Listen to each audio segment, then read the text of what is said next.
Hi everybody, hi Tamar. So episode 1, season 6, episode 1 is here. My first impression was dun, dun, dun, dun, dun, dun.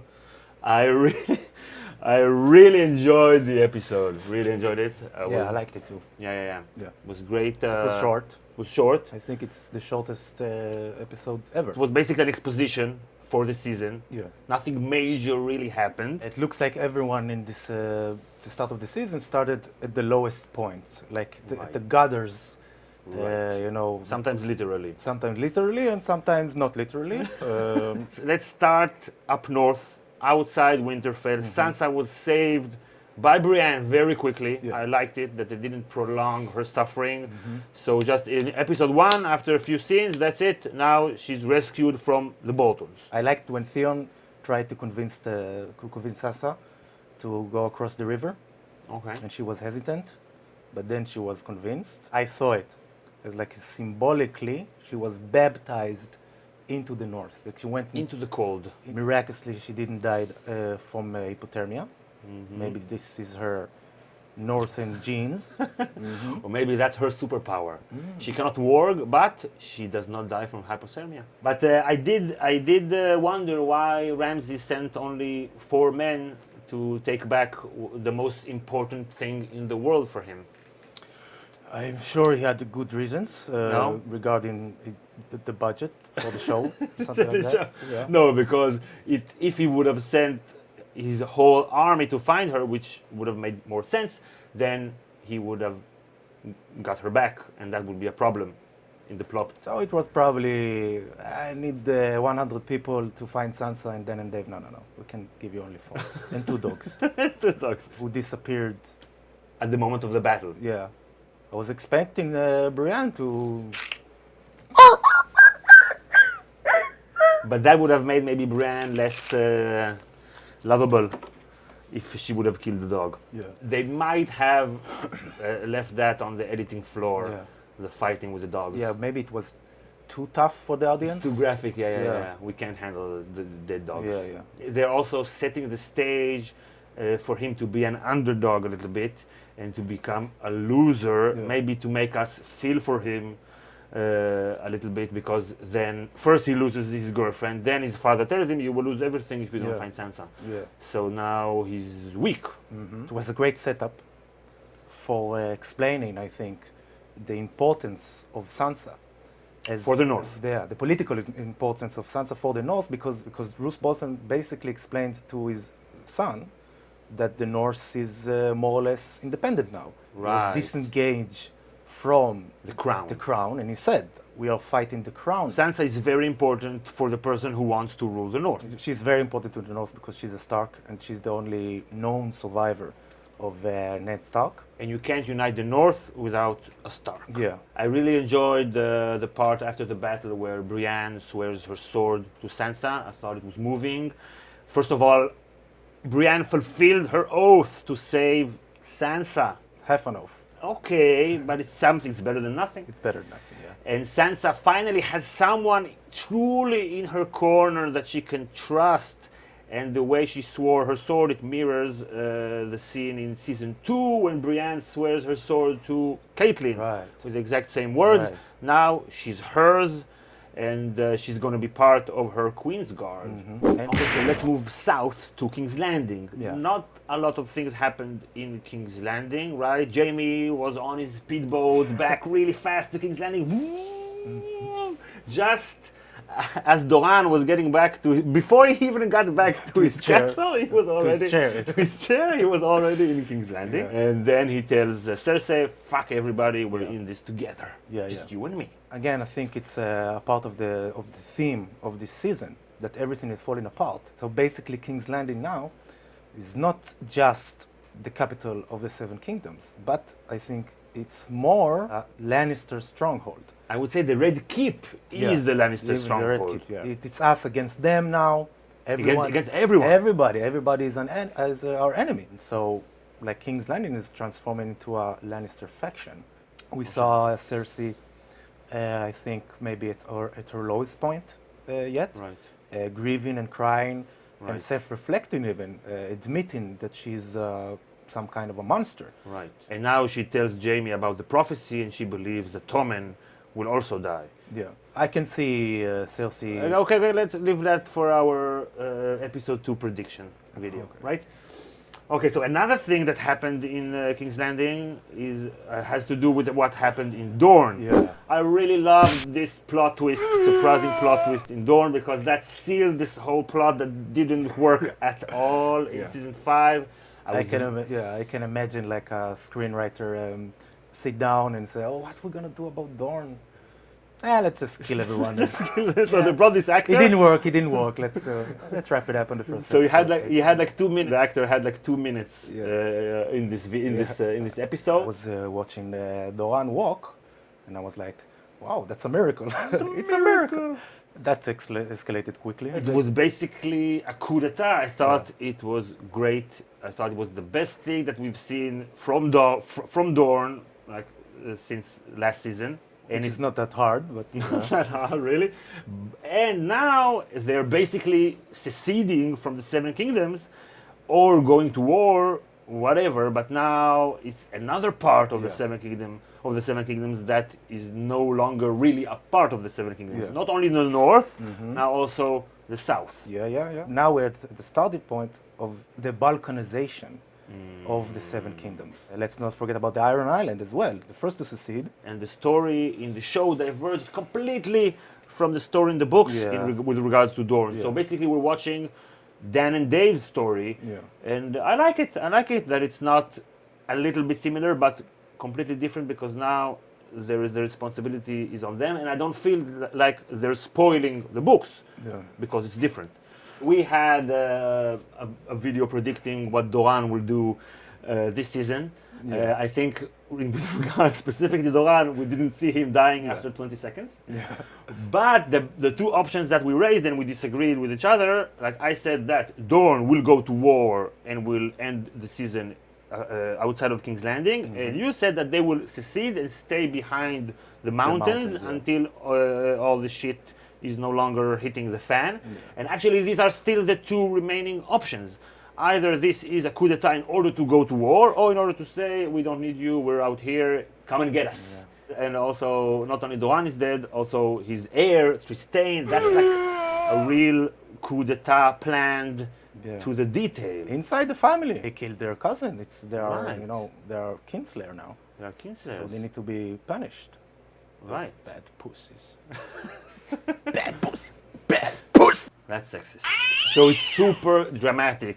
The Sand Snakes are murdering the Martells. Yeah. So now the Martells are no longer rulers of Dorne. Right, there is a in the vacuum show. of power. Yeah. Vacuum up. Now it's the Sands who rule Dorne, basically. Also, maybe a foreshadowing for women rulers in the story. Yeah, because she says something like, weak men will not rule Dorne anymore. And this is a coup d'etat not made for ambitious reasons, like she wants to rule. Yeah, right. It's because of her ideology and what she thinks is right and policy-wise, basically. So it's not personal, strictly business.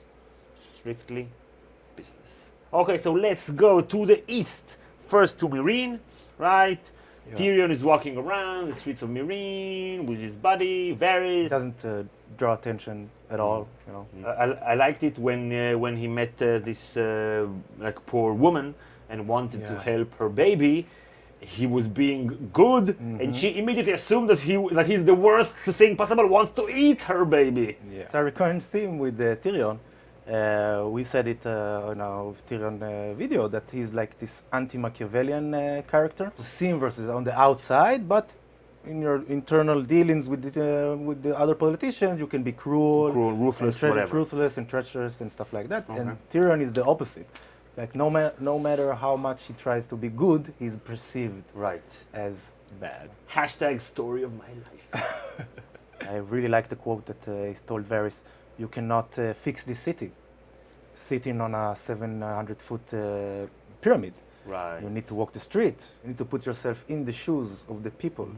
So he's a that man you- of the people. He's a man of the people, yeah. And this is telling something about Tyrion as a ruler. And he wants to do it well. He wants to learn the city. he Yeah. intends And to when he reign. saw this preacher, Okay. I thought to myself, okay, maybe Tyrion, who has the best political instincts there are, basically, In the story, right? in the story. Maybe we see this as an opportunity to say, okay, poor people basically are drawn to, positive messages and prophecies. Maybe I can use that to my advantage, telling them Daenerys, wait for her, and using the religion as a tool to govern the city. Okay, but let's talk about that in our predictions. Remember the riddle that Varys gave Tyrion in the second season, I think? Right. Where does power reside? It resides where men believe Where it men resides. believe is that. So now this is a practical question, not just a philosophy, because they need to find out in this new place, Right. where does power reside? And then Daenerys' fleet is burned. Yeah. So basically, she cannot sail to Westeros. She will never sail to Westeros. She will never sail. But she will fly. Okay, so let's go to the two men looking for Daenerys, right? Dario, I fucked Daenerys, Naharis, and Jorah, I'm still dying, and I hate you, Dario, for fucking Daenerys. Mormont. Yeah. Two cowboys searching for the white girl that was kidnapped by the Indians. That's racist. Damn turkey! They were trying to mansplain Daenerys' actions to each other. I think, but they're having a conversation. They can explain to each No, other. they are men. They cannot talk about women.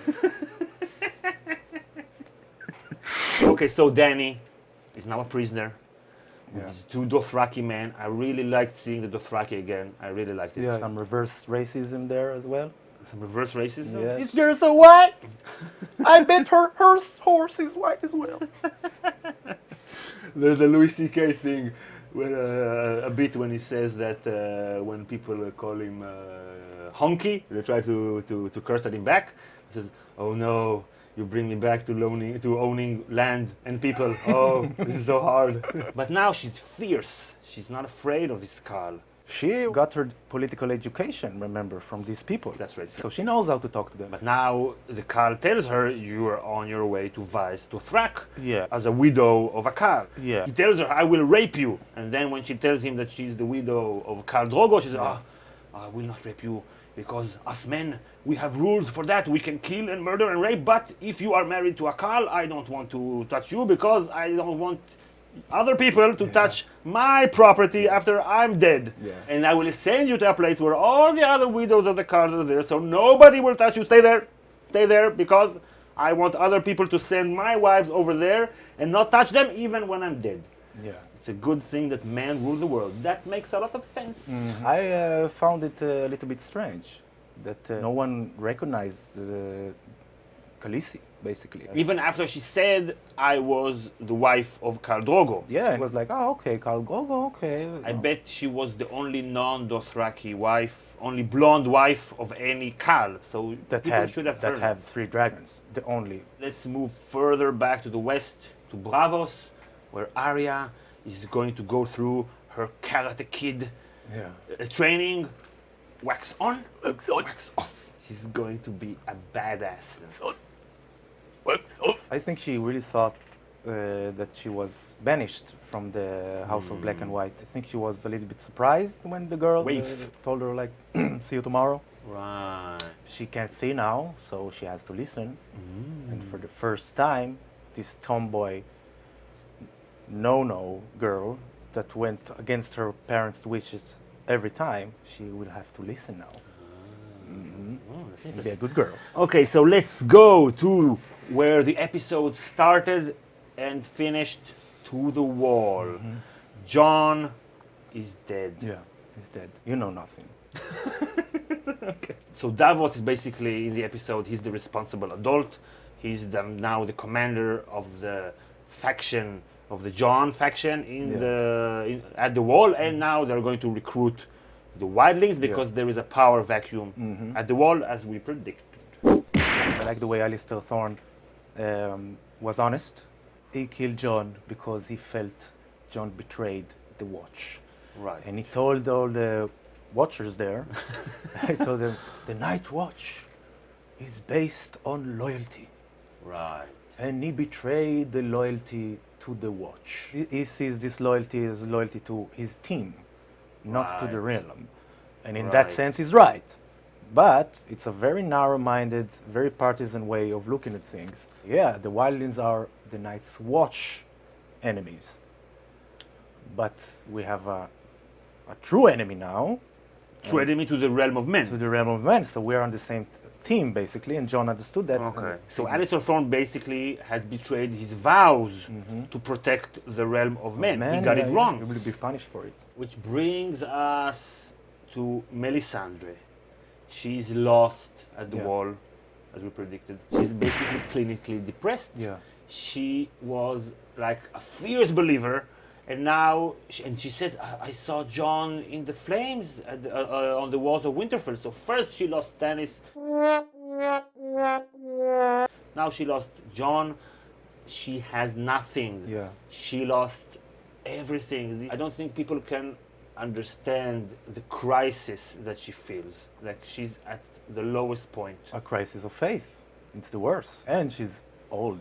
She's very old. There were a lot of rumors and theories that Melisandre is very old, and this ruby that she has is to glamour herself and make everyone believe that she's Beautiful. hot. Because she has, like the actress, she has a nudity clause in her contract, but that says that she has to be naked in every episode. Yeah. I know that's sexist, but I don't know. I don't mind it. Free the nipple, come on. Now that Davos, the unbeliever, will have to convince the true believer, Melisandre, to re-believe, to believe again in everything. So that's like a very interesting twist of roles. Yeah, yeah. She still has a role to play, a religious role to play. And she has to bring back Jon to Yeah, life. yeah. She has to, and she at least 3 more episodes of watching her tits. But now she's old. Yeah. Okay, so that was a very good episode. I really enjoyed it, and I was kind of bummed that it was over. I wanted to watch more. Yeah. So that set the stage for a lot of things that are going to happen. And about things that are going to happen, we're going to shoot a prediction video for episode 2. And if you have any questions or comments about the first episode, please mention them in the comments. We want to thank our patrons. Thank you, patrons. Here are some of our patrons. And if you want to support our channel, we're going to post 3 videos every week. So if you want to support us, there's a link to our Patreon page in the description. We also have Facebook. Right, but we also have Twitter. extra, right, that too. We also have extra content for our patrons. And if you want to watch our Melisandre Season 6 prediction, you should definitely click here. And if you want to watch our Season 6 predictions for Tyrion, you should also click here. Like, subscribe. Bye, everybody!